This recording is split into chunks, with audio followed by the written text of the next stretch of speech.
এই বাংলাদেশের সামগ্রিক প্রয়োজনকে সামনে রেখে আমাদের একটা কথা মাঝে মধ্যেই বলতে হয় যে আমরা যখন এই রাষ্ট্র সংস্কারের কথা, আমাদের সংবিধানের ধারাগুলোর কথা বলি, আমাদের কাউকে আমরা এই কথা বলতে শুনি যে গণভোটে যে 4টা বিষয় উল্লেখ করা হয়েছে, আমাদের এই 70% লোকরা ভোট দিয়েছে, 51% সরকারি প্রতিনিধিত্ব করছেন। আমি তো একটা কথা যদি পরিষ্কার করে সরকারি বেঞ্চে যারা আছেন, ট্রেজারি বেঞ্চে যারা আছেন, তাদের বিনয়ের সাথে যদি জিজ্ঞেস করতে চাই যে আমরা 51% ফ্যামিলি কার্ডের পক্ষে ভোট দিয়েছে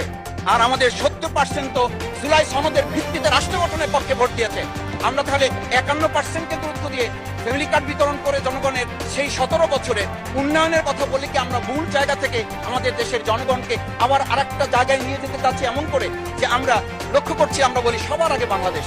আমরা বলি সবাই মিলে বাংলাদেশ। আমি তো এটা লক্ষ্য করছি না, আমাদের আশঙ্কার জায়গাটা, আমাদের উদ্বেগের জায়গাটা, উৎকণ্ঠের জায়গাটা মাননীয় স্পিকার ওইখানে যে 11টা সিটি কর্পোরেশনের প্রশাসক বদল হয়েছে। আমরা কি লক্ষ্য করলাম না সবাই মিলে যদি বাংলাদেশ হয় তাহলে সরকারি দলের বাইরে একজন যোগ্য লোক সৎ কি মানুষ ওখানে খুঁজে পাওয়া গেল না? মাননীয় স্পিকার আরেকটা কথা বলি, 42টা জেলা প্রশাসক বদল হয়েছে। মাননীয় স্পিকার এই পাশ থেকে প্রায়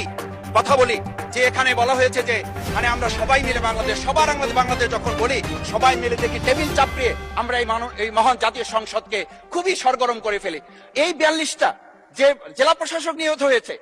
এই জেলা পরিষদে গোটা বাংলাদেশের মধ্যে আজকে এখানে যে কমিটি হয় সেই কমিটিতে আমরা বলি ন্যায্যতার ভিত্তিতে আপনাদের থেকে 2 জন দেন, 1 জন দেন। মাননীয় স্পিকার